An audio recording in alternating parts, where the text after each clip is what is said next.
Le premier indice dans l'affaire Clayton est un court fichier audio Evidence 201.wav. Son enregistrement sera présenté plus tard au tribunal, mais il a été écouté pour la première fois la même nuit, directement au poste de garde.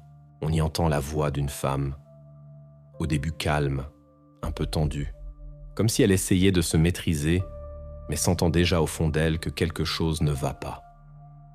Dans sa voix, on entend la peur qui commence à peine à éclater. « S'il vous plaît, aidez-moi. Elle a disparu. Je ne comprends pas comment. Elle était là. La porte est ouverte. Il y avait quelqu'un dans la cour. » Les mots s'interrompent, puis on entend le son de pas sur l'enregistrement, pressé, incertain, comme si la personne courait d'une pièce à l'autre. Ensuite, un court choc. Quelque chose de lourd tombe au sol. Quelques secondes, silence complet, seulement le bruit de la ligne. Et c'est tout. La communication est coupée. Le fichier dure exactement 39 secondes. Ni plus, ni moins. Pour les enquêteurs, ce fut le moment où tout a commencé. Un court appel qui sera plus tard qualifié de preuve la plus importante de l'affaire, devenant la clé pour comprendre tout ce qui s'est passé par la suite. Le registre officiel du service d'urgence 911 indique 14 octobre 2013, 20h13. Appel entrant de l'adresse 46, Ridgeway Drive. Une voix féminine signale la disparition d'une personne. Des bruits de fond sont audibles, probablement des mouvements à l'intérieur du domicile. La communication a été interrompue sans que la conversation ne se termine. Le répartiteur qui a reçu l'appel a raconté plus tard que la communication s'était coupée trop brusquement. Il n'y a pas eu le clic caractéristique d'un appel terminé, pas même un court bip, juste une disparition instantanée. Il a essayé de rappeler à 3 reprises, sans succès. Après la 3e tentative, conformément au protocole, il a déclenché une intervention d'urgence. La patrouille numéro 7, les officiers Davis et Chen. C'est l'équipe de nuit standard, affectée à la partie est de la ville. Ils ont quitté le poste à 20h17. Le répartiteur a noté 20h21. Arrivé sur les lieux, communication stable. Cette courte entrée dans le journal était tout ce qui restait de la première phase de l'incident. Après cela, commence ce qui n'est plus décrit par des lignes sèches, des actions réelles, des photographies, les premiers rapports. Tout ce qui a ensuite servi de base à l'enquête. Davis et Chen ont été les premiers à entrer dans la maison des Clayton.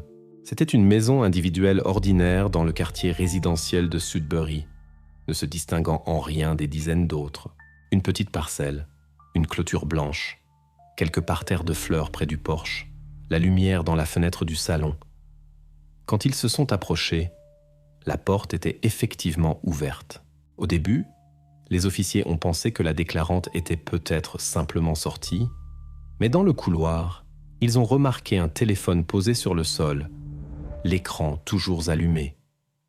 C'était l'appareil d'où l'appel avait été passé, à côté des traces de mouvements précipités, des chaussures déplacées, une porte de salon pas entièrement fermée et sur la table de la cuisine, une tasse de thé à moitié bue. Pendant que les officiers inspectaient le rez-de-chaussée, l'un d'eux a signalé à la radio « La maison est ouverte. Pas de signe d'effraction. La déclarante n'a pas été retrouvée sur place. » À partir de ce moment, l'appel a cessé d'être une simple déclaration de disparition. La maison est devenue une scène de crime.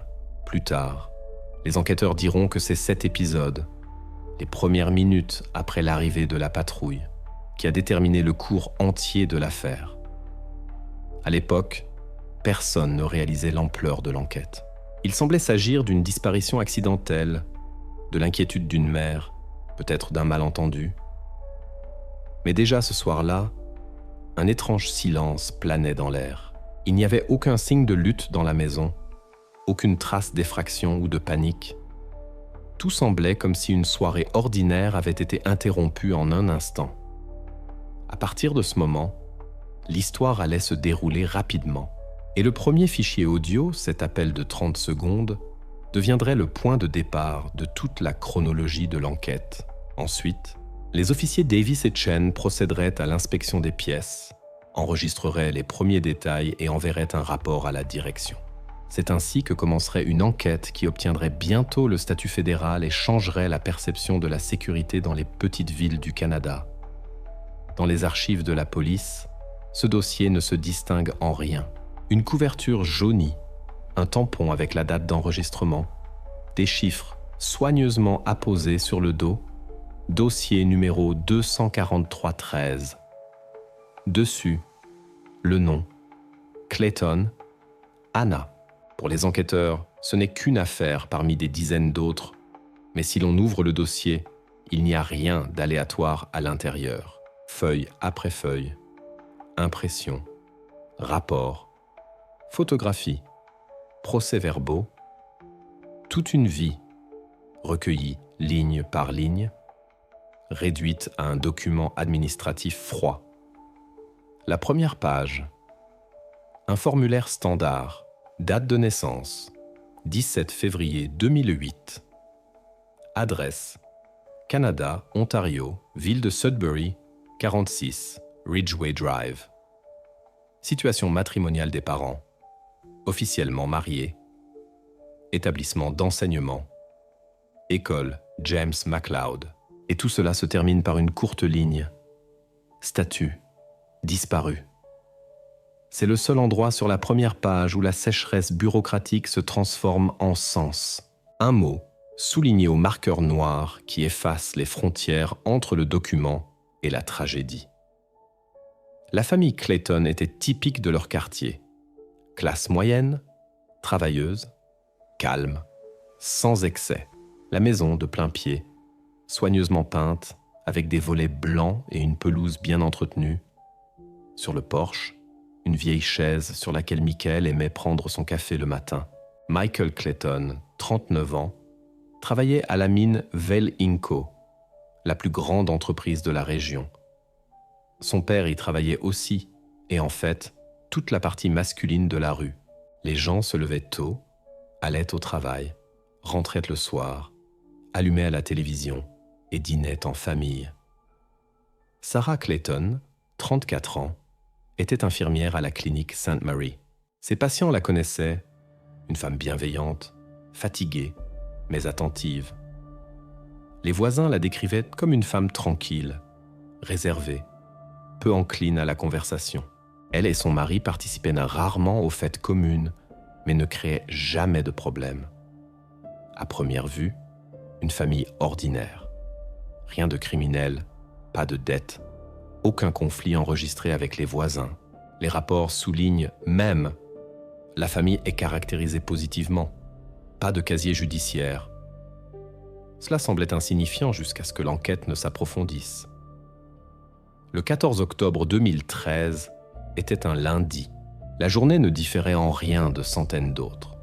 La température, environ 5 degrés, couvert, vent d'automne. À 18h02, Michael a pointé à l'entrée de la mine. À 18h47, une caméra de surveillance routière a enregistré sa voiture tournant de Taylor Road vers Ridgeway Drive. Il entre dans la cour à 18h52. À 19h03, la lumière s'allume dans la cuisine. À 19h20, la télévision dans le salon. Tout cela, des données provenant des horodateurs des caméras chez les voisins. Chaque événement est enregistré, car plus tard, tout cela deviendra une base de preuves. Selon les témoignages, ils dînaient à 3. Sarah faisait la vaisselle, Michael feuilletait un journal. À 19h40, la lumière de la cuisine s'éteint. À 19h58, apparaît le dernier enregistrement fixe, une caméra vidéo des voisins, maison d'en face, l'angle de vue accroche l'arrière-cour des Clayton. La vidéo montre une silhouette dans une veste claire. Elle se déplace vers la clôture en bois, puis fait demi-tour, s'accroupit près du parterre de fleurs. Quelques secondes plus tard, l'image est brouillée. La lumière d'un lampadaire entre dans le champ et la personne disparaît du champ de vision. Au moment de l'enregistrement, tout semblait banal. Plus tard, Lors de la visualisation de la vidéo à l'audience d'instruction, il y avait un silence dans la salle. Cette image est devenue la dernière confirmation de la présence d'Anna dans la maison. Le dernier moment où tout était encore normal. Après cette vidéo, seulement des lacunes dans la chronologie. Les enquêteurs appellent ces moments des points zéro. Ils fixent la frontière entre le connu et l'inconnu. Avant, des photos sur le réfrigérateur, des cahiers d'école, un lit soigneusement fait, l'ordre dans la maison. Après, une bande de police, des procès-verbaux, des interrogatoires. Entre ces deux états, il ne se passe que 25 minutes. Et c'est dans cet intervalle qu'une personne disparaît. Lorsque les officiers Davis et Chen sont arrivés à l'appel, personne ne leur a ouvert la porte. Ils ont trouvé le téléphone par terre, la télévision allumée et une tasse de thé froid sur la table. Sarah Clayton n'a pas répondu. La maison semblait silencieuse, mais dans ce silence, quelque chose d'anormal se faisait déjà sentir. Une cuisine ordinaire, de la vaisselle propre, la lumière allumée. Tout semblait comme si les propriétaires étaient sortis 1 minute et devaient revenir d'un instant à l'autre. Mais personne n'est revenu. Quelques heures plus tard, cette adresse ferait la une de tous les sites d'information de l'Ontario. La phrase « disparu » deviendrait officielle et l'enregistrement vidéo de la caméra, le seul fragment où le moment où tout était encore normal, a été enregistré. C'est à partir de ce point que l'enquête commencerait à s'étendre. Les premières versions apparaîtraient, les premiers interrogatoires, les premières erreurs, et chaque détail, qui au début semblait insignifiant, deviendrait plus tard une partie importante de l'une des histoires les plus complexes de Sudbury. Le premier document officiel de l'affaire Clayton est le procès-verbal d'interrogatoire du déclarant. Date 14 octobre 2013. Heure 22h04. Lieu poste de police de Sudbury, bureau numéro 4. Sarah Clayton était assise en face de l'officier Davis. Le procès-verbal indique état dépressif, traces de fatigue sur le visage, propos décousus. Elle perdait parfois la chronologie des événements. Lorsqu'on lui a proposé de l'eau, elle a simplement hoché la tête, sans prononcer un mot. Les premières minutes, elle était restée silencieuse, puis a finalement prononcé la phrase qui deviendra plus tard une citation dans tous les rapports. « Je suis entré dans la maison pour quelques minutes. » Ces mots seraient répétés par la suite par les enquêteurs, les procureurs, les journalistes. C'est dans ces quelques minutes que se concentre toute l'essence de la tragédie. Sarah a raconté que vers 20h, elle est entrée dans la cuisine pour débarrasser la table, éteindre la cuisinière. Dehors, il faisait déjà nuit, mais l'arrière-cour était éclairée par un lampadaire. Elle a affirmé avoir entendu des pas et des rires dans la cour, puis le silence. En revenant, elle n'a vu personne. Selon elle, la petite porte menant au chemin étroit vers la lisière du bois était ouverte. Elle se souvenait l'avoir fermée dans la journée. À partir de ce moment, la version « elle est simplement partie » a cessé d'être plausible. Sarah a appelé le 911, mais la communication a été coupée. Ensuite, le procès-verbal, la patrouille, l'inspection. L'inspection de l'arrière-cour a commencé dans l'obscurité. L'éclairage était assuré par des projecteurs installés sur la voiture des experts légistes. Le sol était humide, la terre dense, les empreintes de chaussures étaient honnêtement conservées. Sur la pelouse, des empreintes de petite taille ont été relevées, menant de la terrasse à la petite porte. Au niveau de la clôture, 2 dépressions dans le sol, comme si quelqu'un était resté immobile, puis avait fait un pas de côté. Derrière la petite porte, un chemin étroit, envahi par la végétation, qui mène à la lisière des arbres. Sur l'un des poteaux de la petite porte pendait un morceau de tissu déchiré, accroché au loquet, un matériau clair, identifié plus tard comme faisant partie de la veste d'Anna. Aucune trace de lutte, aucun signe évident d'intrusion, seulement le sentiment que tout s'était passé vite et sans bruit. La maison était intacte, les portes n'étaient pas forcées, les fenêtres fermées. un sentiment de silence et d'ordre qui contredisait ce qui se passait. Les experts légistes ont travaillé toute la nuit. Des empreintes ont été relevées, des échantillons de sol ont été prélevés, les caméras de surveillance des voisins ont été saisies. Le rapport indique pas de traces d'effraction à l'intérieur de la maison. À l'arrière de la propriété, une petite porte ouverte menant à la lisière du bois a été découverte. Aucun signe d'acte violent n'a été enregistré. Mais même en l'absence de preuves directes, l'enquêteur Farrell, qui dirigeait le groupe, a noté dans son rapport « La disparition s'est produite dans des circonstances suspectes. La probabilité d'un départ volontaire est jugée faible. » Au matin du 15 octobre, l'affaire a reçu le numéro 774-13. La formulation officielle « Disparition dans des circonstances suspectes ».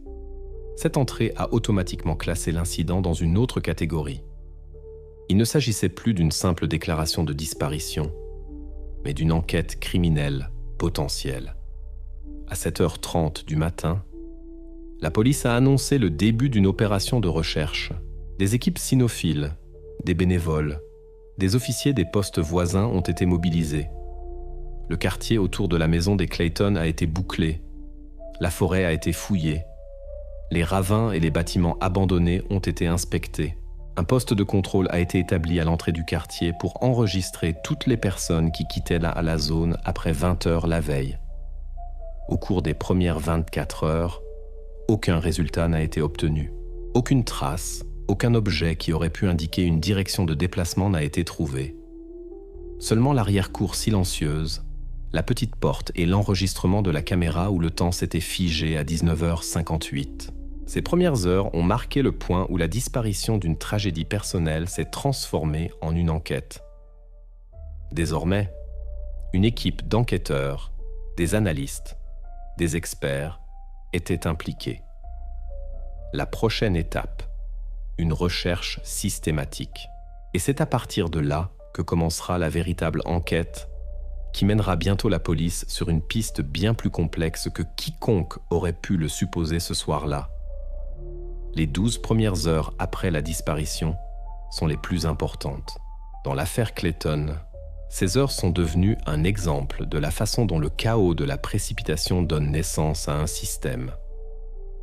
Dès le matin du 15 octobre, le quartier autour de la maison était bouclé.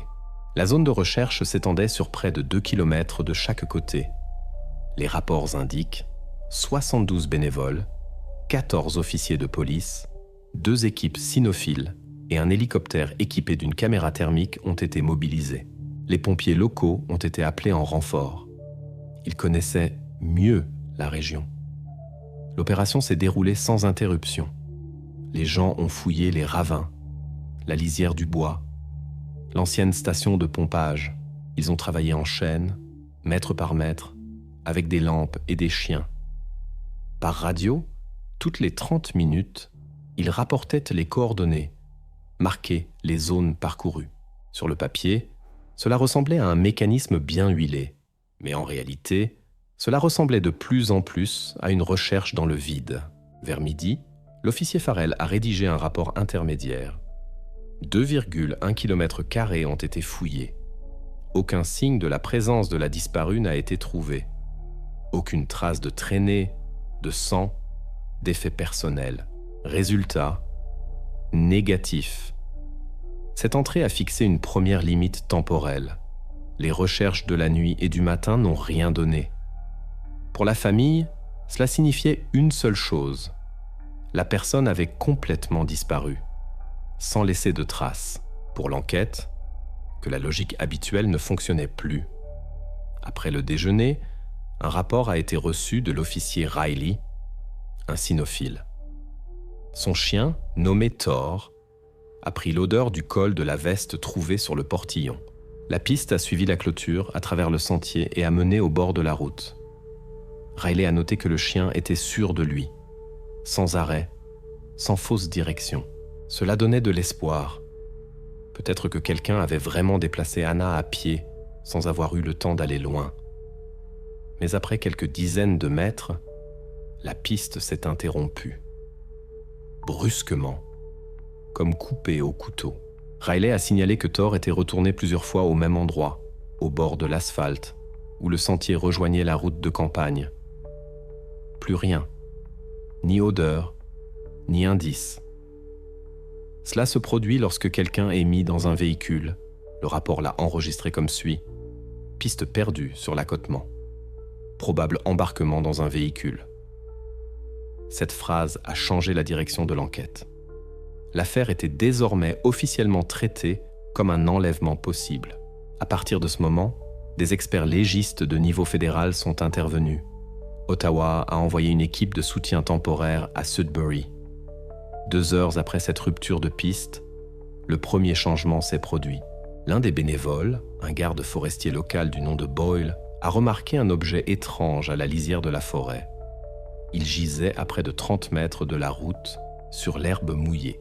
Dans l'obscurité de la nuit précédente, il était facile de ne pas le remarquer. À première vue, juste un tas de brindilles et de chiffons, mais la forme était trop soignée, comme si elle avait été assemblée exprès. Lorsque le lieu a été éclairé par un projecteur, on a pu voir. C'était une poupée, primitive, faite à la main. La base, des branches tordues, une tête en tissu noir, des plumes entrelacées sur les côtés. Au niveau du visage, 2 trous, et à l'intérieur quelque chose comme des morceaux de métal ressemblant à des boutons. Autour, des traces d'herbe piétinées. Farrell a ordonné d'enregistrer immédiatement la découverte et de l'emballer comme pièce à conviction numéro 1. La poupée a été soigneusement enveloppée dans un sac transparent, photographiée avec une règle d'échelle et envoyée au laboratoire. Une brève description est apparue dans le procès-verbal, figurine artisanale, matériaux, branches d'arbres, tissu, plumes d'oiseaux. Sur le tissu, traces d'argile et de cendre. Origine non établie. Pour la police, cela semblait être une bizarrerie sans rapport direct avec l'affaire. Mais plus tard, cette découverte deviendrait la preuve centrale avec laquelle commencerait une nouvelle version. À ce moment-là, c'était simplement quelque chose d'étranger parmi des faits ordinaires, comme si quelque chose d'incompréhensible avait soudainement pénétré dans l'image d'une véritable enquête. Les recherches se sont poursuivies jusqu'au soir, mais tout revenait à un seul point, la rupture de la piste au bord de la route. C'est à cet endroit que l'enquête a été confrontée, pour la première fois, à un vide qui ne pouvait être comblé par rien. À partir de ce moment, l'affaire Clayton a cessé d'être une simple recherche de personnes disparues. Ensuite, l'enquête commencerait, méthodique, froide, et chaque jour, plus étrange. Après la découverte de la poupée, l'enquête a brusquement changé de direction. La police est revenue à une méthode ancienne et éprouvée, le porte-à-porte. Les officiers Davis et Chen ont commencé à interroger toutes les personnes qui vivaient dans un rayon d'1 kilomètre autour de la maison des Clayton. Sur la carte, chaque porte, chaque nom de famille, chaque observation minuscule était notée. Dans de tels moments, l'affaire se transforme en routine, mais c'est précisément dans la routine que des percées surviennent parfois. À la 10e adresse, une maison à l'angle de Beach Road, les enquêteurs ont découvert la première coïncidence. Le témoin numéro 4, une femme âgée du nom de Henderson, a dit textuellement « Si vous cherchez quelqu'un qui fait des objets aussi étranges, regardez Gray. Il vit près du vieil hangar, à la périphérie. Il fabrique toujours des choses avec des branches. Parfois, il les laisse sur les clôtures. J'ai peur de lui. » La phrase semblait banale, presque des commérages. Mais à ce moment-là, elle est devenue la première direction réelle. Le nom Gray a été marqué au marqueur rouge. Identité établie. Arthur Gray, 42 ans. Résident local, chômeur. Précédemment réparateur de moteurs de bateau. Célibataire. Vit seul. Les agents ont vérifié son adresse. Une maison sur Baker Street, à près de 3 km du lieu de la disparition. C'est là que se trouvait le hangar dont Madame Henderson avait parlé. D'abord, une inspection visuelle de l'extérieur. L'endroit semblait abandonné. Une cour envahie par la végétation, une fenêtre cassée, une vieille camionnette sans plaque. Un cadenas était accroché à la porte, mais selon les voisins, Gray rentrait souvent la nuit. L'un d'eux a même signalé que la veille de la disparition, des bruits de soudure avaient été entendus dans le hangar. Une vérification des bases de données a révélé qu'Arthur Gray était déjà connu de la police. 2 condamnations, en 2009 et 2011. Toutes 2 pour des délits mineurs, vandalisme et dégradation de biens. Le rapport indique que lors de son arrestation, il a fait preuve d'incohérence, a parlé de manière décousue et a refusé de coopérer. Plus tard, une expertise psychiatrique l'a déclaré sain d'esprit, mais avec des signes de troubles obsessionnels. Après 2012, aucune plainte officielle n'avait été déposée contre lui. Pour l'enquête, c'était suffisant pour agir. Le 16 octobre, le tribunal a émis un mandat de perquisition.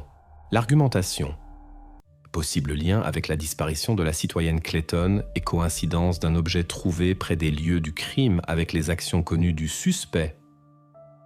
La perquisition a commencé à 8h15 du matin. 3 officiers, un expert criminaliste et un représentant du parquet étaient à présent sur place. L'enregistrement vidéo était continu.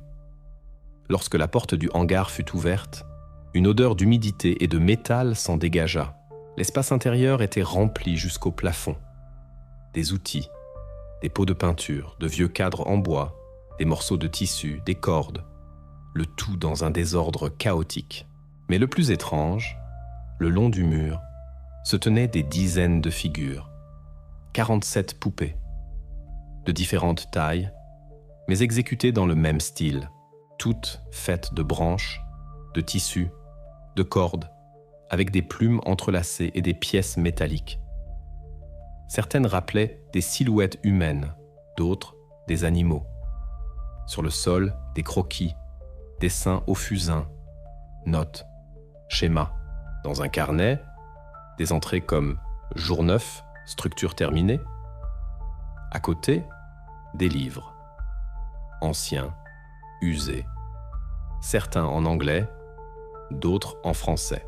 Des titres comme « Le voile entre les mondes »,« Formes rituelles et protection folklorique »,« Motifs d'ombre dans l'art du Nord ». Au moment de l'interpellation, Gray n'était pas chez lui. Il a été arrêté 1 heure plus tard près d'une épicerie. Selon la vendeuse, il était venu acheter des cigarettes et semblait calme, comme d'habitude.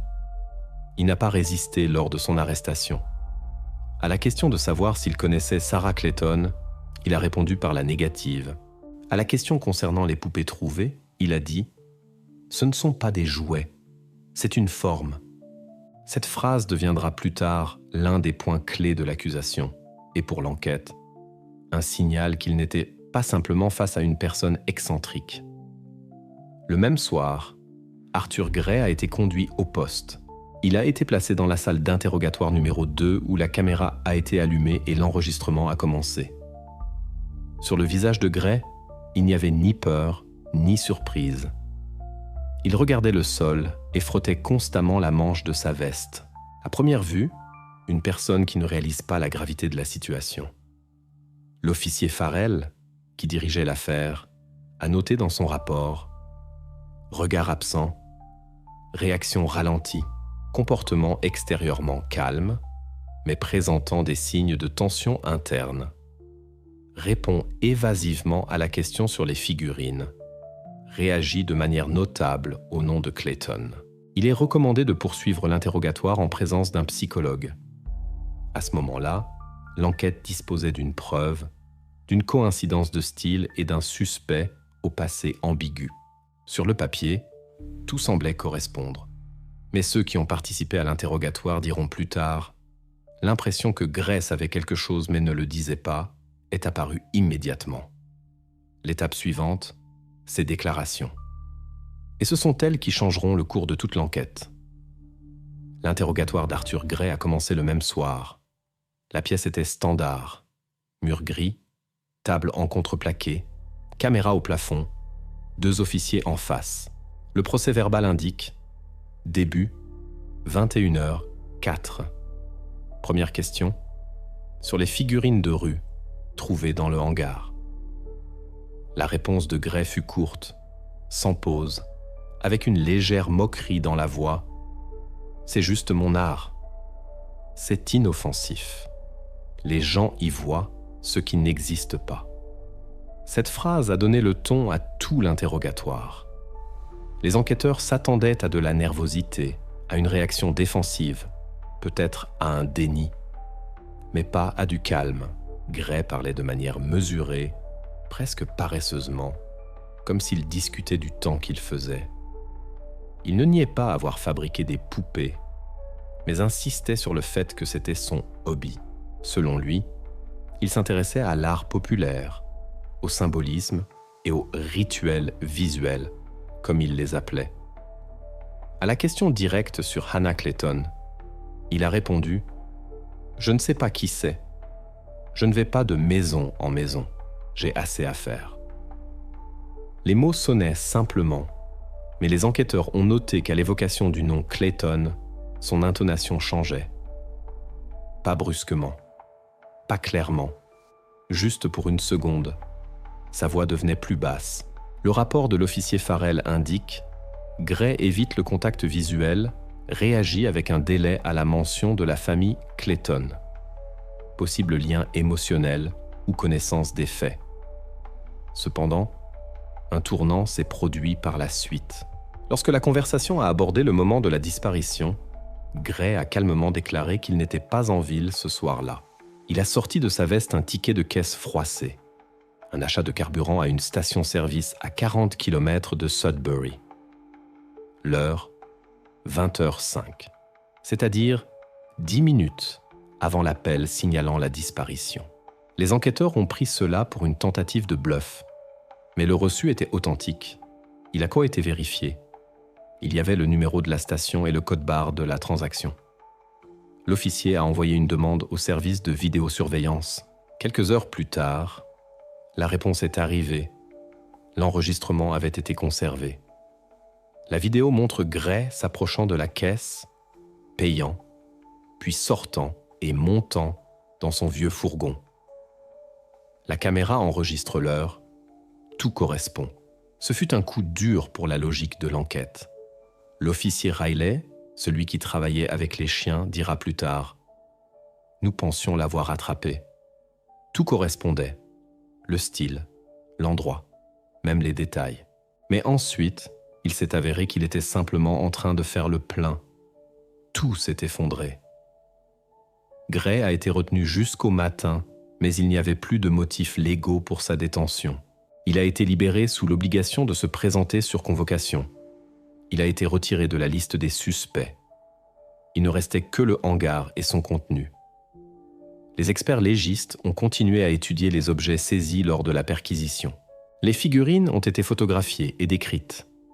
Aucune trace biologique, aucune particule de tissu, de cheveux, aucune trace de lutte, rien. Même la poussière sous elles montrait qu'elles étaient là depuis longtemps. Tout indiquait que Gray, aussi étrange que cela puisse paraître, s'était effectivement contenté de pratiquer son métier. Mais l'une des preuves saisies a attiré l'attention des analystes.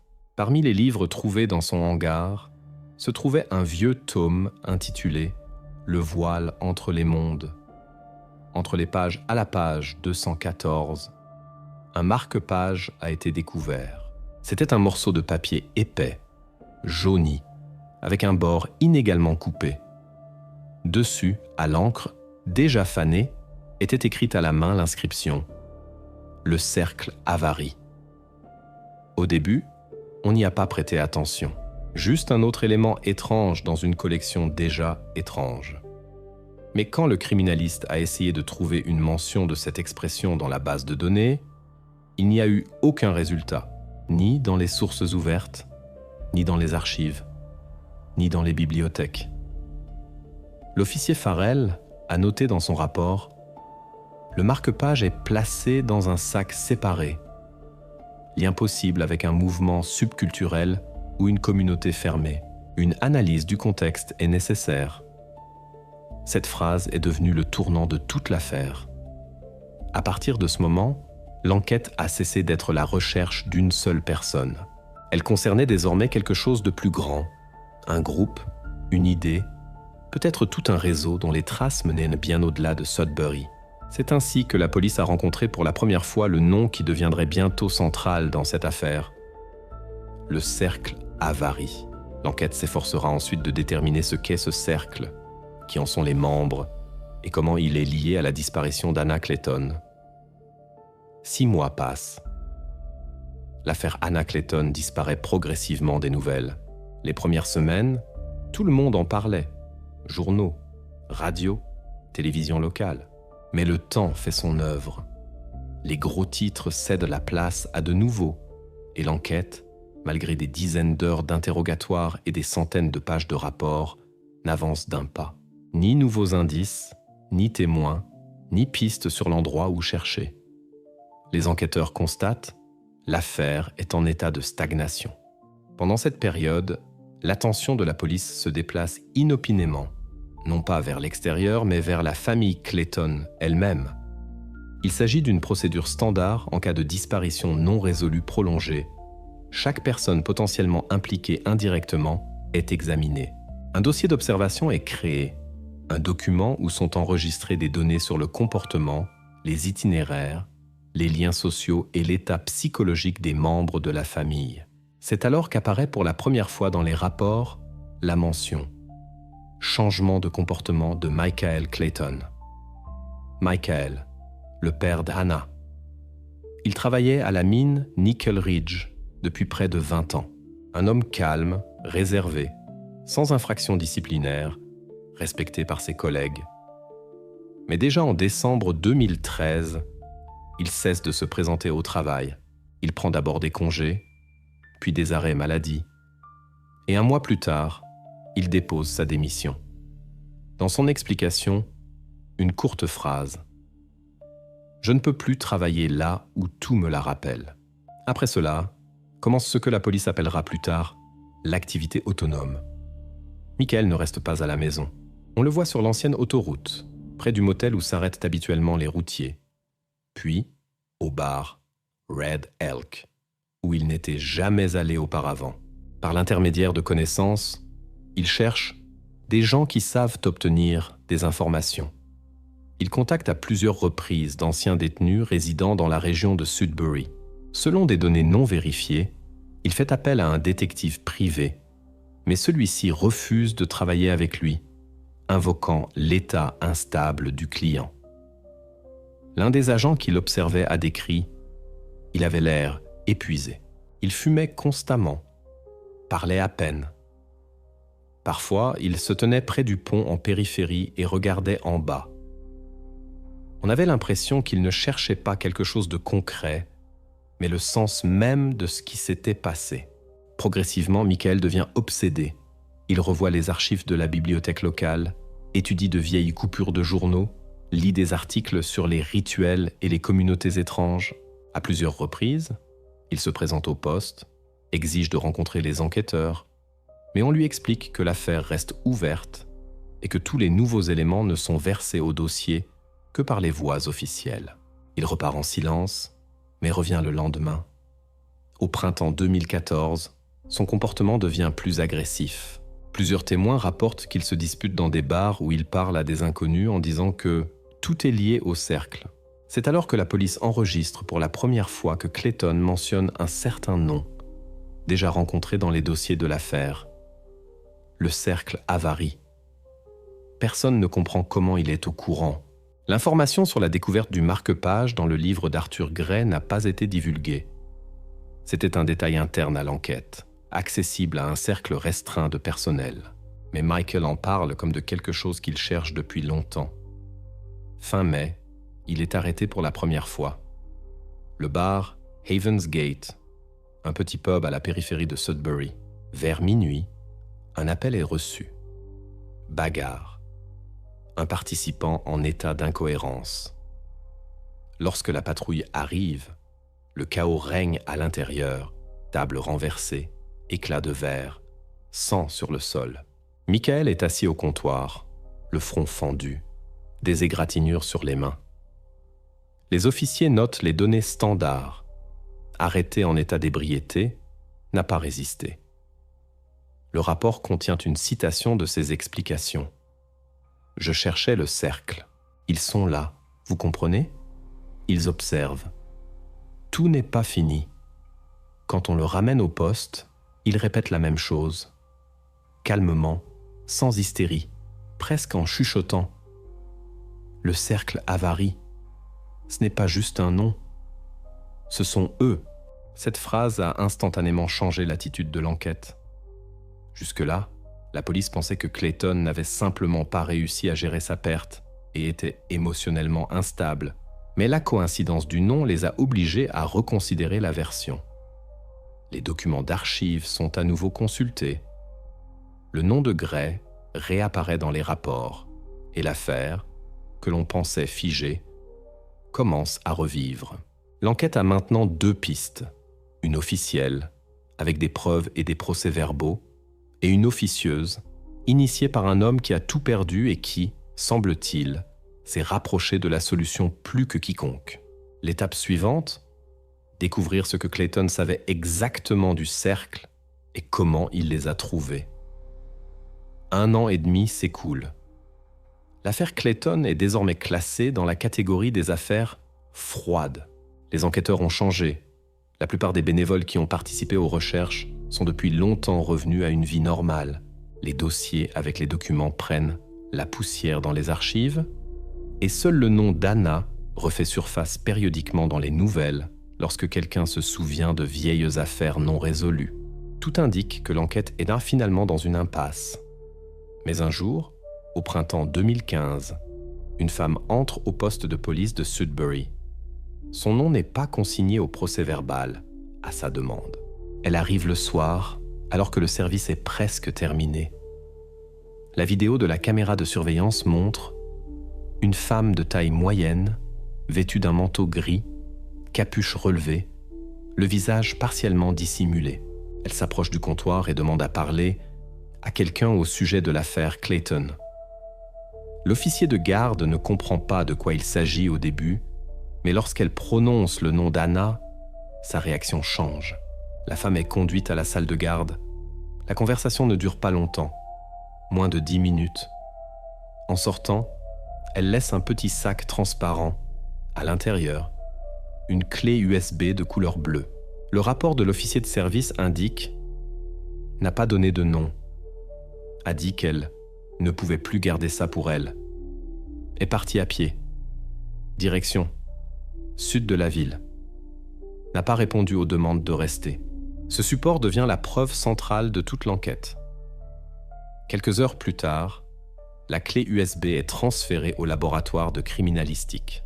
Son contenu est extrait et enregistré. 12 fichiers vidéo au format .avi, de faible qualité, partiellement endommagés. Date de création, de juin à octobre 2013. Tous sont filmés avec la même caméra, avec un cadre tremblant caractéristique, des surexpositions et un bourdonnement du microphone. Sur les premiers enregistrements, on voit des personnes vêtues de vêtements sombres. Sur leur visage, des masques grossiers, faits maison en tissu et en cuir. Certains peints avec des symboles ressemblant à des runes. Les scènes se déroulent dans des espaces clos, le plus souvent des murs en béton, une lumière tamisée. Parfois, on voit le reflet de surface métallique, comme s'il s'agissait d'un vieil entrepôt ou d'un hangar. Le son est presque inintelligible. Des fragments de murmures, des coups sourds, puis des rires, lointains, irréguliers. L'un des enquêteurs décrit la première réaction ainsi. Au début, il semblait que ce n'était qu'une performance. Des gens jouent des rôles, comme dans un théâtre clandestin. Mais plus on regarde, plus on comprend clairement. Ce n'est pas un jeu. Il n'y a pas de scénario, pas de distance entre ce qui se passe et ceux qui sont à l'écran. Le moment clé survient à la 9e vidéo. La caméra est inclinée, l'enregistrement est effectué depuis le coin de la pièce, une partie de la table en bois apparaît dans le cadre. Sur la table, des objets, des bougies, une corde, des paquets de tissu. À un moment donné, une feuille de papier apparaît dans le champ de vision. Elle est épinglée au mur. L'image est irrégulière, crayon de couleur, figure et soleil. La qualité de l'enregistrement est médiocre, mais les experts arrêtent le cadre et voient une signature. En bas, en gros, d'une écriture irrégulière, est écrit « Anna ». Après cela, l'affaire obtient un nouveau statut. La vidéo est transcodée, le cadre est traité, l'image est nettoyée des bruits. Le papier devient lisible, un dessin avec une maison et un arbre, un travail d'enfant typique. Mais c'est précisément ce détail, l'écriture et la signature, qui devient la base des actions ultérieures. 2 jours plus tard, la photo de l'image est montrée à Sarah Clayton. La procédure se déroule en présence d'un psychologue et d'un enquêteur. Au début, elle regarde en silence, puis elle prend la photo des 2 mains, ne la lâche pas pendant longtemps. Après une courte pause, elle dit doucement « C'est son dessin. Je me souviens. Nous l'avons fait cet été. Elle a dessiné notre maison et le pommier sous lequel elle jouait toujours. » Cette réaction est enregistrée dans le procès-verbal comme une identification positive. C'est la première trace réelle reliant Anna à ce que l'on peut appeler une organisation. Après confirmation, le dessin devient la pièce à conviction numéro 22. Les 12 vidéos sont envoyées au Centre d'analyse cybernétique d'Ottawa. Des spécialistes travaillant sur des fragments sonores tentent d'extraire des voix individuelles, des phrases, des bruits. Sur l'un des fichiers, on entend un mot, prononcé distinctement, « cercle ». Le rapport de l'expert indique « Il est possible que les participants se désignent eux-mêmes comme le cercle ». Le contexte suggère une structure de communauté rituelle. Il y a des signes de planification et de hiérarchie interne. Pour l'enquête, cela devient un tournant. Après 1 an et demi de recherches infructueuses, ils ont enfin un lien matériel entre la disparition et le nom mystérieux, qui est apparu à 2 reprises dans les documents. D'abord sur le marque-page de Gray, puis dans les paroles de Michael Clayton. À partir de ce moment, la direction de l'enquête change complètement. Désormais, la police ne cherche plus une personne qui aurait pu être impliquée dans la disparition. Elle cherche tout un groupe. Tout ce qui semblait auparavant aléatoire commence à s'organiser en un système. L'étape suivante, découvrir qui faisait partie de ce cercle et où ces vidéos ont été tournées. Lorsque la police a obtenu les 12 fichiers vidéo, cela a marqué un tournant. Mais même après un examen préliminaire, les enquêteurs ont compris qu'il était impossible d'aller plus loin sans une analyse professionnelle. Les documents ont été transmis au Centre d'Ottawa pour l'étude des cultes destructeurs et des pratiques rituelles. Le chef du département, le Dr Alvin Reid, ancien professeur de sociologie, qui a consacré de nombreuses années à l'étude des mouvements religieux fermés. Il était invité à des enquêtes partout au Canada, et c'est lui qui a le premier donné une interprétation systématique à ces enregistrements. Dans sa conclusion, Reid décrit le groupe comme une formation hybride avec des éléments de performance artistique, de pratiques néo-païennes et d'idées empruntées à la philosophie de la fin du XXe siècle. Il note que leurs actions ne peuvent être attribuées à des cultes classiques. Il n'y a pas de religion commune, de Dieu unique ou de texte sacré. Tout est construit autour du concept de transformation, personnelle, corporelle, symbolique. Ils se sont appelés le cercle Avari, ou simplement le cercle. Le nom, selon Reid, vient du mot avarus, une racine latine signifiant avide ou désireux de plus. L'idée sous-jacente est simple et dangereuse à la fois. Une personne insatisfaite de ce qu'elle a est capable de dépasser les limites pour une nouvelle expérience. C'est précisément ce dépassement qui est au centre de leur philosophie. En analysant la vidéo, Reid tire plusieurs conclusions. Il écrit que les participants utilisent des symboles de différentes cultures, mais sans en comprendre le sens, plutôt comme des éléments théâtraux. Masques, rituels, cercles de sel et de charbon, objets enveloppés de tissu, tout cela fait partie d'une mise en scène, d'une enveloppe visuelle à travers laquelle ils exprimaient leur propre idée du pouvoir sur la réalité. Selon l'expert, leurs actions n'étaient pas spontanées. Elles avaient une structure, une répétition, une séquence. Chaque vidéo, c'est une partie d'un cycle qui a un début, un développement et une fin. La thèse principale du groupe, enregistrée dans les vidéos et les fragments de texte trouvés, était la suivante. La transformation n'est possible que par la perte. Pour créer du nouveau, il faut détruire l'ancien. Reed appelle cela la rhétorique de la destruction symbolique. Selon lui, de nombreux groupes d'art radicaux contemporains utilisent une philosophie similaire, mais ici, le niveau de gravité était différent. Si pour les artistes, c'est une forme d'expression, pour le cercle, c'est un mode d'action. Et cela dépassait déjà le cadre de l'art. L'étude approfondie des vidéos a permis d'établir un détail important. Sur 4 enregistrements figure la même personne, dont le visage est partiellement visible à travers la fente du masque. Après stabilisation numérique et analyse de la morphologie, l'expert en preuve vidéo a conclu: la probabilité de coïncidence avec une personne spécifique de la base de données est de 92%.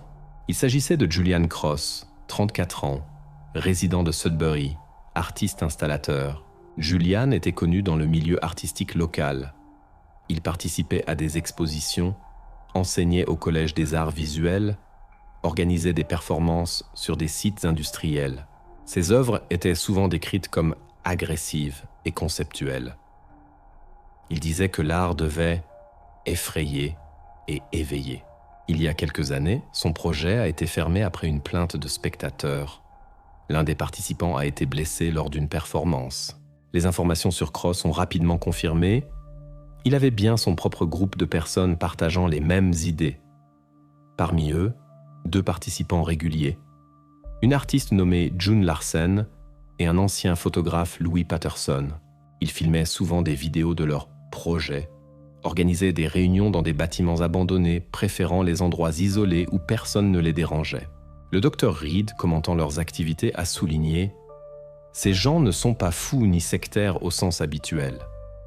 Ils croient sincèrement qu'à travers l'art, on peut réécrire les frontières de la réalité. Et cela les rend beaucoup plus dangereux que les fanatiques, parce qu'ils agissent par curiosité et non par peur. Après la conclusion de l'expert, la police a officiellement reconnu le groupe Le Cercle Avary comme une organisation active, potentiellement liée à la disparition d'Anna Clayton. Sur la base des données recueillies, le service des enquêtes criminelles a initié une surveillance de Julian Cross et de son entourage immédiat. Pour cela, une procédure de surveillance externe standard a été utilisée. Installation de caméras sur sa voiture, suivi des itinéraires, collecte de données sur les déplacements par carte de crédit.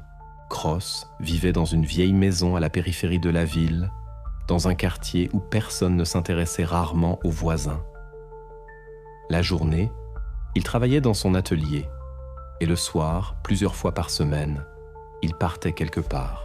Ces trajets sont devenus le premier maillon d'une nouvelle ligne d'enquête.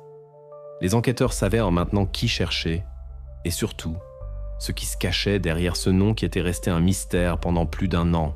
Il restait ensuite à déterminer où menaient les itinéraires nocturnes de Cross et ce que son cercle faisait exactement après la disparition d'Anna. Une fois la surveillance de Julian Cross devenue constante, les enquêteurs ont décidé d'étendre le rayon de filature. Désormais, ses plus proches collaborateurs, Larsen, Patterson et David Nash, étaient également sous contrôle. Ce dernier a presque immédiatement attiré l'attention du groupe de surveillance externe. Nash était silencieux, renfermé et apparaissait rarement en public. Selon les documents, il était répertorié comme assistant de Cross dans la préparation d'installations artistiques, mais n'avait en fait pas d'emploi stable. Il vivait à la périphérie de la ville, dans la maison de sa tante, et partait souvent dans un vieux pick-up sans plaque. Ses itinéraires étaient là chaotiques, mais une chose se répétait constamment. la route vers le massif forestier au nord de Sudbury, dans la même région où Anna avait disparu 1 an et demi plus tôt. Au début, les agents pensèrent que c'était une coïncidence. La région est vaste et de nombreux citadins s'y rendent pour pêcher ou simplement pour sortir de la ville. Mais bientôt, la régularité devint évidente. Nash y apparaissait trop souvent. La surveillance enregistrait ses trajets 2 ou 3 fois par semaine, presque toujours en soirée. Un jour, son pick-up s'arrêta sur un chemin de terre, à environ 3 km du point où la trace du chien de service s'était jadis interrompue. Pour enregistrer son comportement ce jour-là, une caméra cachée a été installée. L'enregistrement montre Nash sortant de la voiture, sortant de la benne un long paquet enveloppé de tissu noir et se dirigeant plus profondément dans la forêt. 20 minutes plus tard, il revient, sans le paquet. Cet épisode est devenu la base d'une demande de mandat de fouille. Les documents sont traités en urgence. Le lendemain matin, sous le contrôle des experts légistes, un groupe de 6 personnes se rend sur les lieux. Le rapport indique ouverture du sol à une profondeur allant jusqu'à 50 cm, carré de 3 mètres sur 3 mètres. La terre est dense, humide, sans la pourriture et l'essence. L'odeur caractéristique des vieilles routes forestières. 2 heures plus tard, la pelle heurte quelque chose de dur. Bientôt, le paquet est extrait du sol. Il est mouillé. Le tissu est imprégné de boue. À l'intérieur, une boîte en bois, enveloppée de cordes. Elle est délicatement ouverte au laboratoire. Le contenu est enregistré et photographié. Des restes d'animaux, probablement de chats, quelques branches, un morceau de tissu avec des symboles et un bocal en verre contenant un liquide noir. Sur le couvercle, un signe gravé au couteau, ressemblant à un cercle avec 4 lignes partant du centre. Tout cela, des éléments typiques d'action rituelle, mais ils n'ont aucun rapport avec l'affaire Clayton. Ni cheveux, ni fragments de tissu, ni ADN qui pourrait être lié à Anna n'ont été trouvés. Néanmoins, cette découverte a produit une forte impression. Elle a confirmé que le cercle Avary ne se contentait pas de se faire appeler une communauté d'artistes, mais pratiquait réellement des actions rituelles. Au sein du groupe existaient leurs propres symboles, leurs propres codes, et apparemment, une répartition des rôles. Les experts ont décrit le contenu de la boîte comme des artefacts d'un rituel de purification symbolique. Selon eux, les objets enterrés devaient retenir l'énergie ou lier les participants. De telles actions sont caractéristiques des rituels d'initiation. Si cela était effectivement un tel acte, cela signifiait que le groupe existait même après la disparition d'Anna. Lors de l'interrogatoire, Nash a expliqué ses déplacements simplement. Il a dit qu'il allait en forêt ramasser des branches et photographier la nature. Quand on lui a montré l'enregistrement, il a répondu qu'il se débarrassait simplement de vieilles installations. Il a affirmé que la boîte contenait des objets d'exposition, des expériences ratées. Mais les enquêteurs n'ont pas cru. Trop de coïncidences, lieu, temps, comportement. Néanmoins, légalement, les preuves manquaient. Tous les objets étaient de nature rituelle, mais non criminelle. La loi n'interdit pas à une personne d'enterrer un chat ou de graver des symboles sur un arbre. L'enquête était de nouveau en suspens. Les enquêteurs comprenaient que Cross et son groupe étaient proches de la vérité, mais ne laissaient aucune preuve directe derrière eux. Chacune de leurs actions ressemblait à un jeu méticuleusement planifié, qu'il soit théâtral, religieux, ou simplement un moyen de cacher quelque chose de plus grave. Après cet épisode, la surveillance des membres du cercle Avary a été renforcée. Le contrôle est désormais effectué 24 heures sur 24. La police passe à l'écoute clandestine, enregistre les réunions, les itinéraires, les liaisons. Et c'est au cours de cette période qu'apparaît pour la première fois une personne dont il n'y avait aucune trace auparavant. Celle que l'enquête appellera plus tard la figure clé de la disparition d'Anna Clayton. Après l'échec avec Nash, l'attention du groupe d'enquêteurs se concentra de nouveau sur Julian Cross. Il était le centre de toute la structure, l'homme autour duquel gravitait le cercle. En apparence, un intellectuel, un artiste, un professeur. Mais trop d'éléments dans l'affaire indiquaient que sous cette façade se cachait quelque chose de bien plus dangereux. Les enquêteurs décidèrent de rouvrir son dossier personnel, y compris les archives et les rapports de police des années précédentes. La première chose qui a sauté aux yeux, l'incident de 2009. Cross était alors impliqué dans une affaire de graves blessures infligées à un homme du nom de Stephen Bates, un galeriste local. La version officielle affirmait qu'un conflit était survenu entre eux en raison de désaccords concernant une exposition. Officieusement, tout semblait différent. Des témoins racontaient là que Cross s'était emporté lors d'une dispute, avait commencé à crier, avait attrapé un trépied métallique et en avait frappé Bates à la tête. Ce dernier avait passé plusieurs jours à l'hôpital. Cependant, l'affaire a été rapidement classée. La victime a soudainement refusé de témoigner, déclarant que tout s'était passé par malentendu et qu'il avait lui-même provoqué le conflit. Plus tard, Bates a quitté Sudbury et n'est jamais revenu. Pour les enquêteurs, c'était le premier signal d'alarme. Cross savait influencer les gens. Dans les archives, il restait le témoignage d'une autre témoin, l'assistante de la galerie. Elle racontait que Cross savait regarder comme s'il savait ce que vous alliez penser et se comportait à la fois calmement et de manière menaçante. Ces mots révélaient ce que la psychologie appelle l'effet de domination. Une personne capable d'exercer une pression sans parole. Par des sources privées, l'enquête a appris, après la clôture de l'affaire, Cross a suivi une brève consultation psychiatrique. Aucun diagnostic n'était mentionné dans les documents publics, mais dans les notes personnelles du médecin figurait la phrase « besoin pathologique de contrôle et ritualisation du comportement ». Ces mots correspondaient parfaitement à l'image d'un homme qui crée un culte autour de lui. L'étude approfondie de sa biographie n'a fait que renforcer les soupçons. Cross a grandi dans une famille religieuse. Son père était pasteur, sa mère professeure de musique. Après le décès de son père, il a rompu brusquement tous les liens avec l'Église et a commencé à pratiquer l'art de la transformation. Une série de performances impliquant des personnes vivantes. Et l'artiste lui-même affirmait que, dans son travail, il n'y avait pas de frontière entre l'observateur et le participant. Dans une vidéo de l'une de ses premières expositions, il dit « Si le spectateur ressent du dégoût, c'est que j'ai touché exactement là où il fallait, à l'intérieur. » Ces mots deviendront plus tard la clé de la compréhension de la philosophie du cercle. La découverte suivante s'est avérée bien plus pratique. Les agents ont demandé des relevés bancaires de Cross pour la période de juillet à décembre 2013, l'époque même où Anna Clayton avait disparu. Parmi les transactions habituelles, achat de matériaux, location de studio, paiement de carburant, une transaction inhabituelle a été trouvée. Un contrat de location à court terme d'une ferme à 30 km de Sudbury. Les dates de location, du 12 au 20 octobre. C'est précisément pendant cet intervalle, selon les données de l'enquête, que la disparition a eu lieu.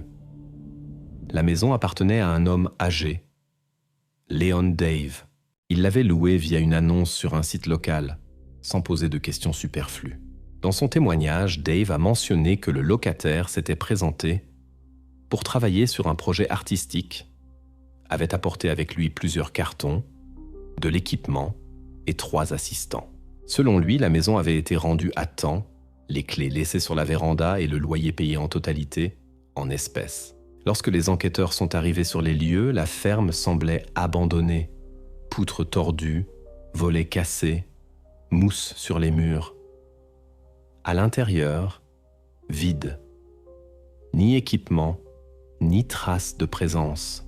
Mais dans le grenier, ils ont trouvé des restes de bougies et des fragments de tissu avec des dessins identiques à ceux vus sur la vidéo du cercle. Les experts ont confirmé la coïncidence de motifs et de types de peinture. Maintenant, tout concordait. Documents financiers, objets trouvés, coïncidence de date et de géographie. Tout indiquait que c'est là, dans cette vieille ferme, que se produisait ce que Cross appelait la transformation. Officiellement, l'enquête ne pouvait pas encore affirmer qu'il s'agissait d'un crime.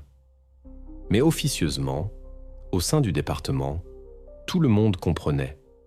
La ferme retrouvée était l'endroit où il fallait chercher des réponses. C'est de là que partait le fil de toutes les bizarreries de l'affaire, la disparition, les vidéos, le cercle, et Cross lui-même, qui continuait à vivre à Sudbury comme si de rien n'était.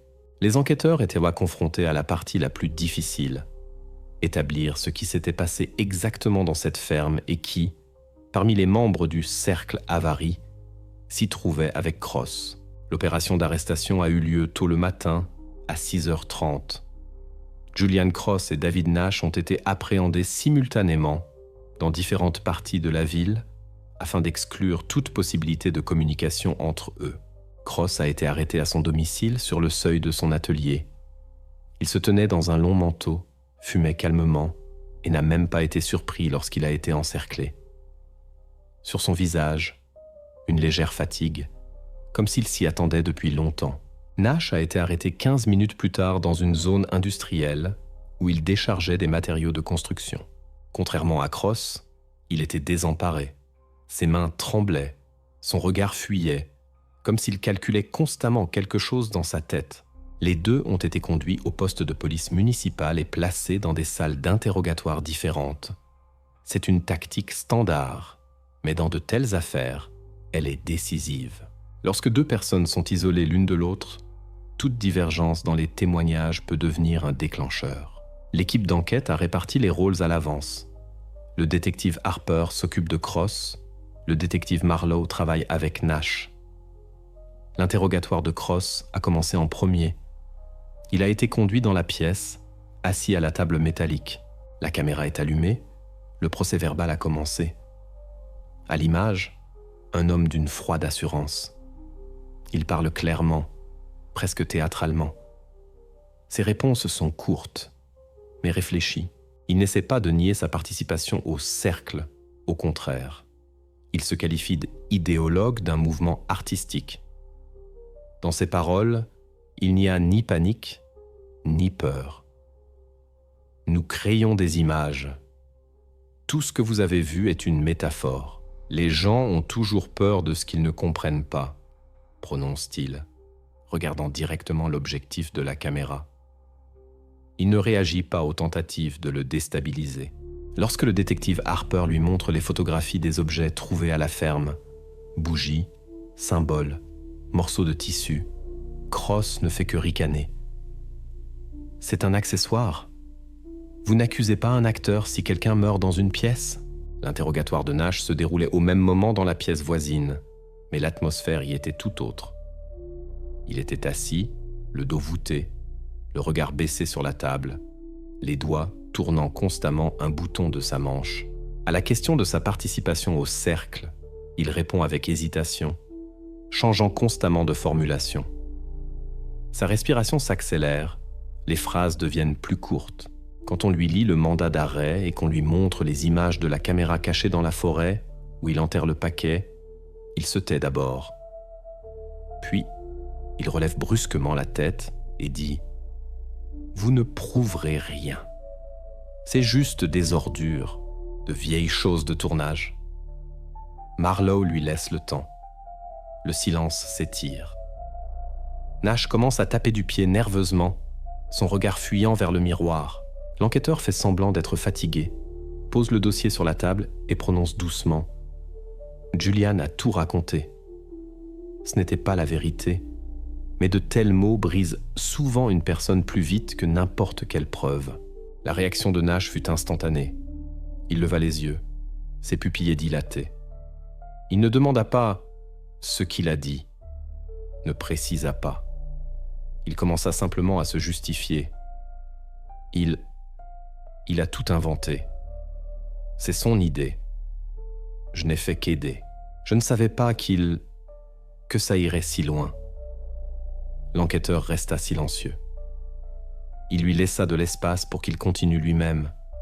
Et il continua, de manière décousue, mais à chaque minute, plus en détail. Il dit que le cercle n'était pas seulement un groupe artistique, que Julian avait un programme, une série d'actions qui devaient transformer le participant par la peur. qu'il parlait souvent d'une innocence absolue qu'il fallait sacrifier pour ouvrir un nouvel état. Marlowe sort du dossier une image imprimée, ce même dessin trouvé sur la vidéo.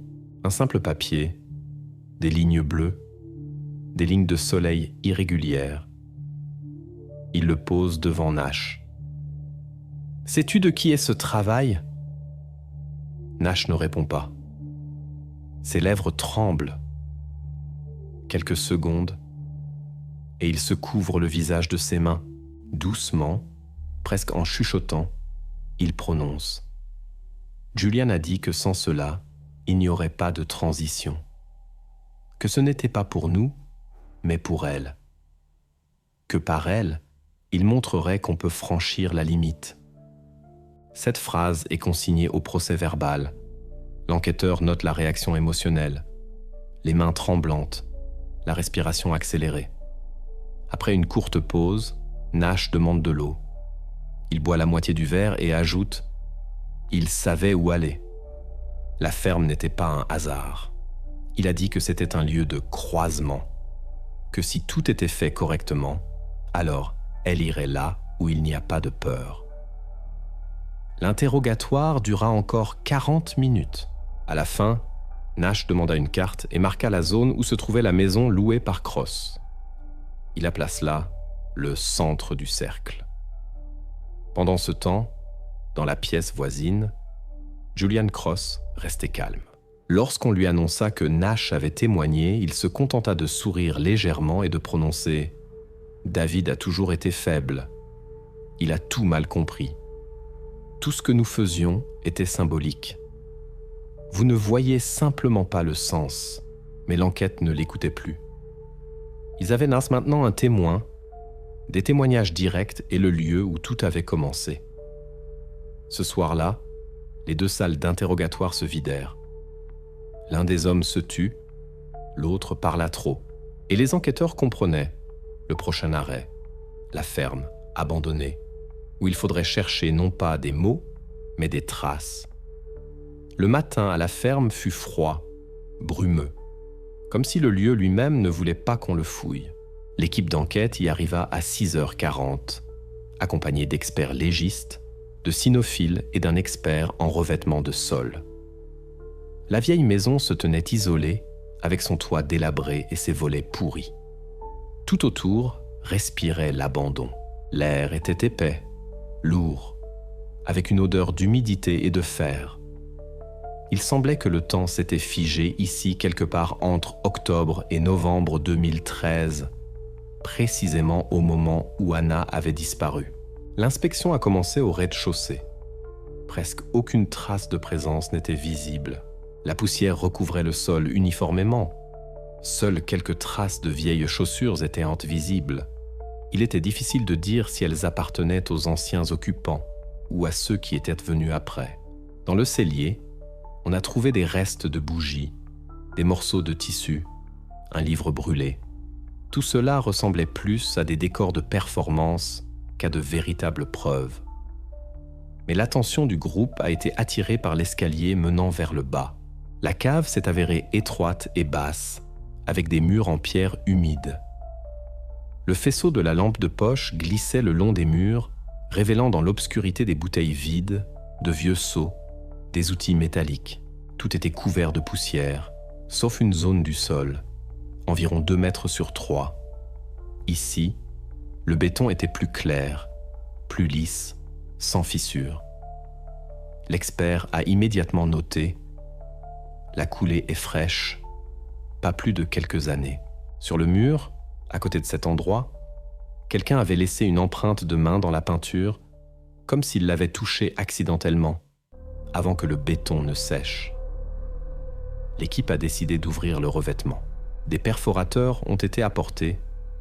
Les limites de la zone ont été fixées.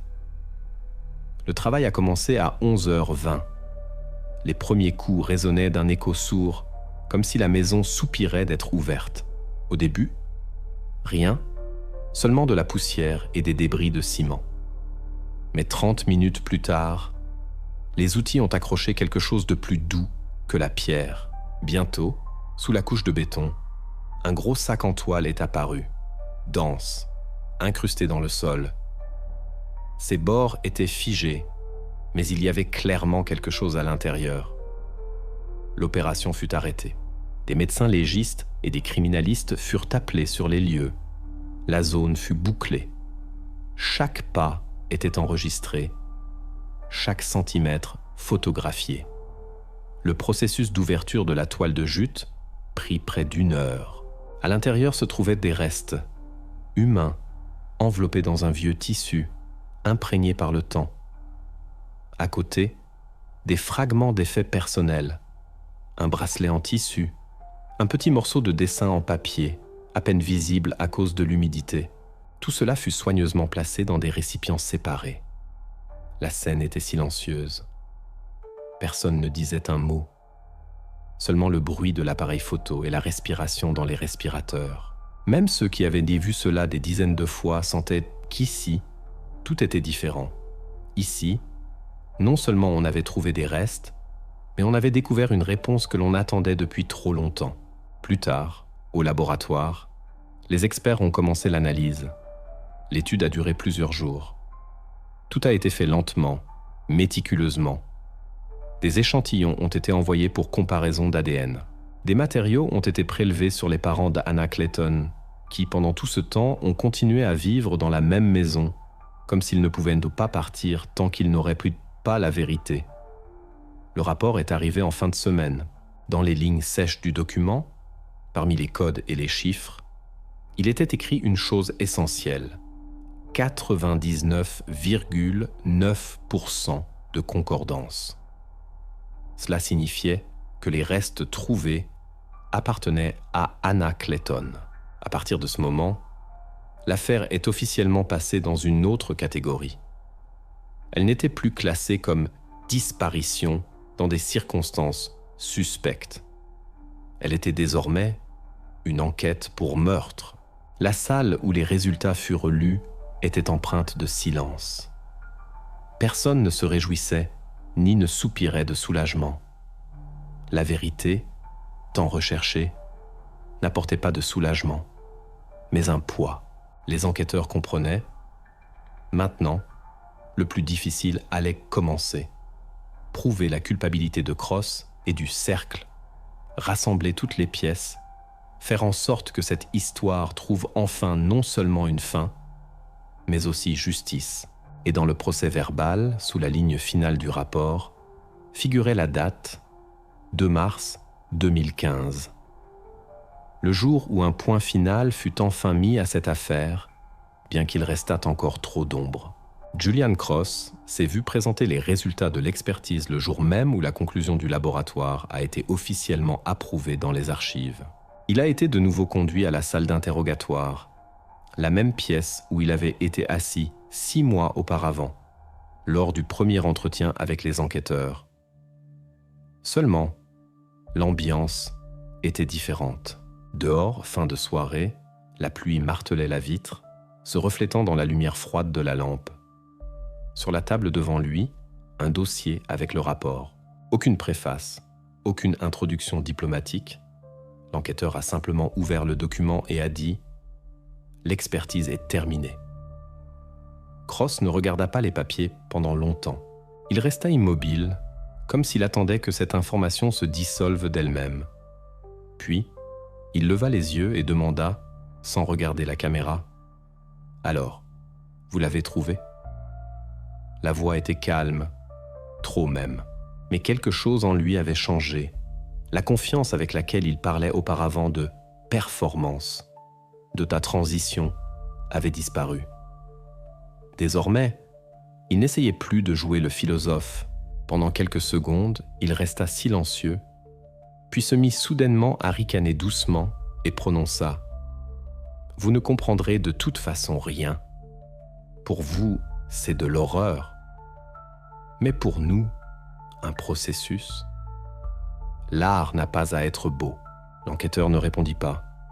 Il alluma le dictaphone et le posa à côté du rapport. Cross remarqua le voyant rouge de l'enregistrement, mais n'essaya même pas de détourner le regard.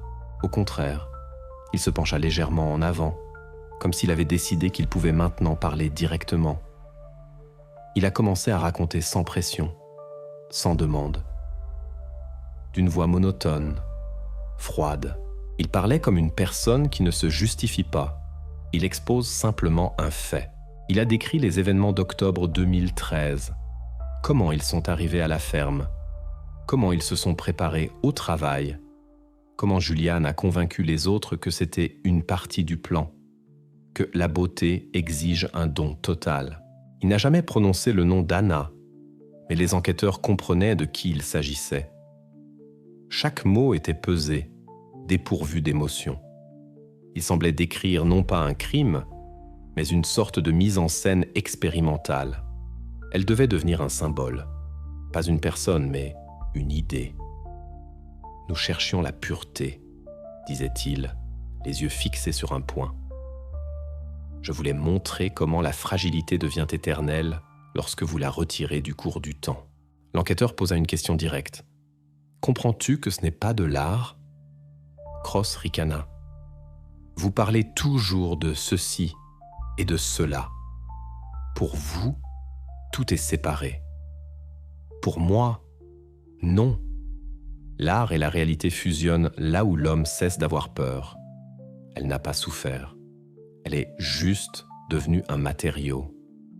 Un matériau pour le silence. » Après ces mots, un long silence s'installa dans la pièce.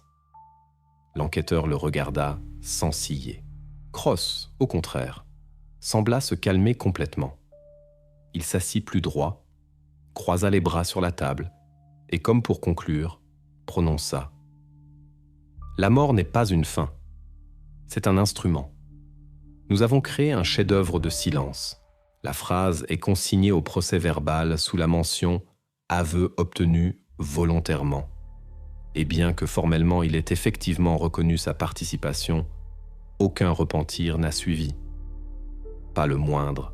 Il n'a pas essayé de se justifier, n'a pas essayé de rejeter la faute. Il a seulement parlé de son dessein, comme de quelque chose d'inévitable. Plus tard, les psychologues présents à l'interrogatoire ont noté l'absence totale de réaction émotionnelle. Ni empathie, ni regret, ni signe de conflit interne. Seulement une froide conviction de sa propre justesse. Cross n'avait pas l'air fou, et c'est précisément ce qui le rendait plus effrayant. Il comprenait tout. Il pensait simplement qu'il avait le droit de remodeler la réalité selon son dessein. Après l'interrogatoire, il fut conduit hors de la pièce. La lumière resta allumée, le dictaphone clignotait toujours d'un point rouge. Sur la bande, on entend quelqu'un des enquêteurs expirer doucement et dire « Ce n'est pas un homme, c'est juste un vide, habillé de peau. » À ce stade, l'enquête disposait de tout. Aveu, mobile, lieu du crime, preuve. Il ne restait qu'une chose, porter l'affaire devant les tribunaux. Mais devant eux, une autre étape attendait tout le monde. Quand la vérité sort des murs du poste de police et devient publique. Et c'est toujours le moment le plus douloureux. Lorsque les aveux de Cross et Nash furent officiellement enregistrés, les enquêteurs purent enfin reconstituer la séquence des événements. Chaque détail, chaque incohérence des versions initiales trouva désormais sa place, comme des pièces de puzzle qui avaient été mélangées pendant de longues années. 14 octobre 2013, vers 20h. Le quartier où vivait la famille Clayton était déjà plongé dans les crépuscules d'automne, ce moment de la journée où les rues semblent plus silencieuses que d'habitude. Cross se trouvait à proximité, à l'intersection de deux quartiers. Selon Nash, tout avait été planifié à l'avance. Cross avait choisi le moment où il ne restait presque personne dans la cour. Il s'était approché calmement, sans la moindre hâte. Dans ses mains, il tenait une poupée qu'il avait lui-même utilisée dans ses performances. Lumineuse, avec de longs cheveux blonds et un sourire tordu. Selon les documents de l'affaire, c'est ce détail qui est devenu la clé. La poupée a été identifiée plus tard par la mère d'Anna. Elle racontait que la fillette en avait vu une similaire dans l'un des espaces d'art locaux où Cross avait exposé auparavant. Quand il s'est approché, Anna n'a pas eu peur. Il lui a parlé doucement, comme une vieille connaissance. Pas de cris, pas de lutte, juste une courte conversation, après laquelle ils se sont dirigés ensemble vers la route. Une caméra de surveillance, installée devant le magasin du coin, a enregistré leur silhouette. Un homme en long manteau et une petite silhouette à côté. C'était le dernier enregistrement où elle était vivante. Ensuite, la route hors de la ville. Selon le témoignage de Nash, ils sont arrivés à la ferme vers 22 heures. La maison était sans électricité, éclairée seulement par des bougies. À l'intérieur se trouvaient 2 personnes du cercle. Leur identité n'a jamais pu être établie par l'enquête. Tout s'est déroulé selon un scénario imaginé par Cross lui-même. Il appelait cela un acte de purification. Il croyait que par le sacrifice, on pouvait arracher le sens du chaos, que, comme il l'a exprimé lors de l'interrogatoire, le véritable art naît au moment de la disparition de la forme. Nash a confirmé avoir participé à la préparation de la salle. Il a installé les trépieds pour les caméras, placé les symboles, disposé les objets selon un schéma que Cross avait dessiné à l'avance. Il n'était pas un exécutant, mais un assistant, une personne qui doutait constamment, mais ne pouvait s'arrêter. Il disait que ce serait une performance, a dit Nash, que personne ne serait blessé. J'ai cru. Ensuite, les événements se sont déroulés rapidement. Après le rituel, comme l'appelait Cross, les autres participants ont quitté la ferme. Nash est resté. Selon lui, il y a passé toute la nuit, n'osant pas partir. Le matin, Cross est revenu, a dit que tout était terminé et qu'il fallait maintenant sceller le moment. Le même jour, ils ont coulé du béton sur la zone du sous-sol où ils conservaient les traces matérielles de la performance. Le ciment a été acheté à l'avance, la facture d'achat a été conservée dans le dossier. Lorsque l'enquête a reconstitué la chronologie, tout a coïncidé. Les dates de location de la ferme, les déplacements de Cross d'après les signaux de téléphone portable, les conditions météorologiques, même les traces de mortier sur ses chaussures, trouvées lors de la perquisition. Tout cela a formé une image cohérente, précise, chronologique, sans lacune. La ferme, qui pendant des années était restée un rappel silencieux du secret de quelqu'un, s'est maintenant transformée en lieu de vérité. Là où autrefois résonnait une musique étrangère et s'allumaient des bougies, se tenait maintenant un laboratoire, et des experts en blouse blanche enregistraient chaque centimètre du sol. Cette reconstruction n'était pas seulement une partie de l'enquête, mais un tournant dans l'affaire.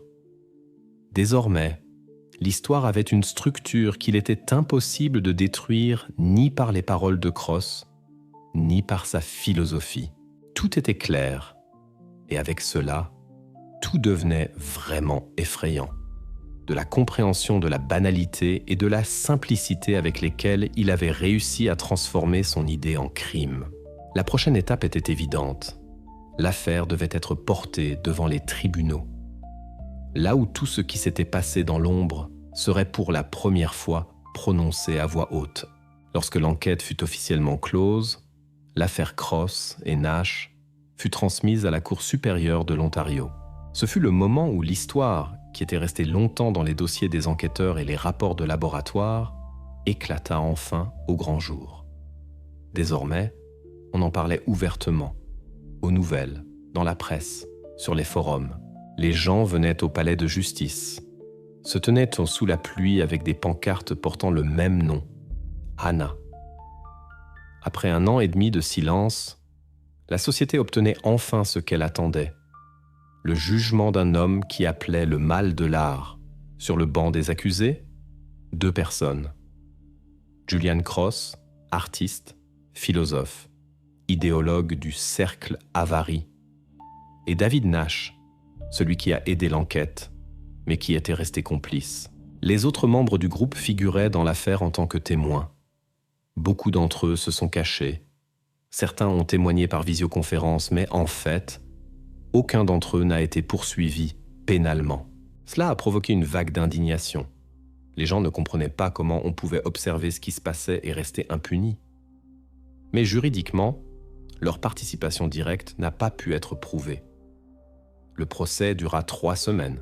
Chaque audience débutait dans un silence tendu. Des journalistes, des proches, même des étudiants des écoles d'art venaient assister aux audiences, car Cross leur avait autrefois enseigné les bases de la composition. Personne ne s'attendait à ce que cet homme, qui parlait de liberté d'expression, soit celui qui a détruit l'idée même de dignité humaine. Cross a refusé d'être représenté par un avocat. Il a déclaré qu'il n'avait pas besoin d'intermédiaire entre lui et la vérité. Il a affirmé que le tribunal était une forme de spectacle et qu'il était prêt à jouer jusqu'au bout. Dans ses interventions, il a continué à utiliser le même vocabulaire que par le passé. Il a parlé de rituel, de purification, de fin supérieure. Parfois, cela ressemblait à une tentative de justification. Parfois, à un manifeste. Le juge l'a interrompu à plusieurs reprises pour ses tentatives de transformer l'audience en performance. Il se tenait devant le tribunal de la même manière qu'il se tenait autrefois devant la caméra. Calmement, sans remords, comme s'il était sûr que même maintenant, il contrôlait l'attention du public. David Nash, en revanche, avait une apparence différente. Pendant tout le processus, il n'a pas levé la tête au-dessus du niveau de la table. Son témoignage a été essentiel. Il a raconté en détail ce qui s'était passé à la ferme, comment le rituel avait été préparé, qui y avait participé, et comment Cross les avait convaincus que tout cela était de l'art, la forme d'expression la plus élevée. C'est grâce à ces témoignages que les lacunes de la base de preuves ont pu être comblées et que le tableau exact des événements a pu être reconstitué. Le point culminant fut le jour du verdict. La salle d'audience était bondée. Le juge lut le verdict lentement, avec des pauses. Julian Cross fut reconnu coupable de toutes les accusations: enlèvement, meurtre, dissimulation de traces de crime, implication d'autres personnes. La sentence: la prison à vie sans possibilité de libération conditionnelle. Lorsque ces mots furent prononcés, Cross ne s'y a même pas. Il se tenait avec la même expression sur le visage qu'il avait toujours portée en regardant le monde, détaché, vide, comme si tout ce qui se passait ne le concernait pas. Nash a écopé de 15 ans. Le tribunal a tenu compte de sa collaboration, de sa pleine reconnaissance de culpabilité et de son aide à l'enquête. Quand on l'a fait sortir de la salle, il s'est tourné vers les parents d'Anna. Personne ne savait s'il voulait s'excuser ou simplement dire quelque chose d'important, mais aucun mot n'a été prononcé. Il a juste hoché la tête, puis a baissé la tête et est parti. Après l'audience, les journalistes se pressaient aux portes. Les reporters criaient les noms de famille. Quelqu'un lisait la décision du tribunal en direct. Mais les personnes les plus importantes ce jour-là se taisaient. Sarah et Michael Clayton. Ils se tenaient côte à côte, se tenant la main. Il n'y avait pas de soulagement sur leur visage, pas de victoire, seulement de la fatigue. L'histoire ne s'est pas terminée avec le verdict, mais c'est à ce moment-là qu'elle a pris son sens. L'enquête, le procès, des années d'attente, tout s'est résumé à un instant où les mots « coupable » ont été prononcés. Il restait maintenant à comprendre comment vivre dans un monde où la justice avait finalement rattrapé le mal, mais n'avait pas rendu ce qui avait été perdu. Après la lecture du verdict et le bruit qui a longtemps résonné dans les journaux, l'affaire Cross a progressivement disparu de l'actualité. Mais comme c'est souvent le cas avec de telles histoires, elle ne s'est pas terminée au moment où le juge a clos le dossier. Elle a continué à vivre, dans les gens, dans les peurs, dans les conversations, dans la façon dont la société a commencé à regarder des choses auxquelles elle ne prêtait pas attention auparavant. Les enquêteurs, les journalistes et les gens ordinaires qui s'intéressaient à l'affaire ont cherché à comprendre ce qu'il était advenu des autres membres du cercle Avary. Selon les documents, aucun d'entre eux n'a été poursuivi pénalement. Les preuves de leur participation directe au crime étaient insuffisantes. Mais cela ne signifiait pas qu'ils étaient restés impunis. Après le procès, leurs noms ont été divulgués publiquement. Internet a rapidement fait son œuvre. Des photos, des profils, des interviews des années passées se sont répandues sur les forums. Les gens ont écrit des commentaires de colère, collecté des pétitions, organisé des manifestations devant leur maison. Plusieurs participants sont partis dans d'autres provinces, certains ont changé de nom de famille, et l'un d'eux, selon des informations non officielles, a quitté le Canada. Aucun n'a fait de commentaires publics, et pourtant, leurs noms sont restés associés à celui de Cross, comme une ombre, comme un rappel indélébile. La famille Clayton n'est pas apparue longtemps dans la presse. Après le procès, ils n'ont été vus que quelques fois, au cimetière, lors de petites cérémonies commémoratives. Les journalistes ont essayé pendant un certain temps d'obtenir des interviews, mais les ont ensuite laissés tranquilles. Un an plus tard, on a appris que Michael et Sarah Clayton avaient divorcé. Ce n'était pas une surprise. Trop de choses s'étaient effondrées. Trop de choses n'avaient pas survécu à ce choc. Des connaissances racontaient que Michael était parti dans une autre ville, avait trouvé un emploi dans un garage, vivait seul. On en sait moins sur Sarah. Elle a disparu de l'espace public, a supprimé toutes ses pages sur les réseaux sociaux, ne garde contact avec aucune connaissance. Leur emplacement n'est pas officiellement divulgué. C'est peut-être la seule façon de survivre après ce qu'ils ont traversé.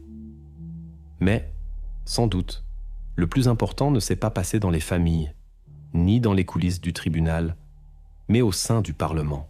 L'affaire Le Cercle Avary a été le déclencheur d'une large discussion en Ontario. Les politiciens, les juristes et les psychologues ont commencé à parler du fait que la législation en vigueur ne protégeait pas les gens de l'influence de communautés destructrices qui se cachaient derrière l'art, la philosophie, les pratiques spirituelles. Sous la pression de l'opinion publique, un comité spécial a été créé qui s'est chargé d'élaborer des amendements. 2 ans après le verdict, le Parlement a adopté un nouvel acte normatif, la loi Anna. Ce document est devenu emblématique. Il a renforcé le contrôle sur les organisations dont les activités pourraient prendre et présenter des signes de soumission psychologique ou de caractère rituel.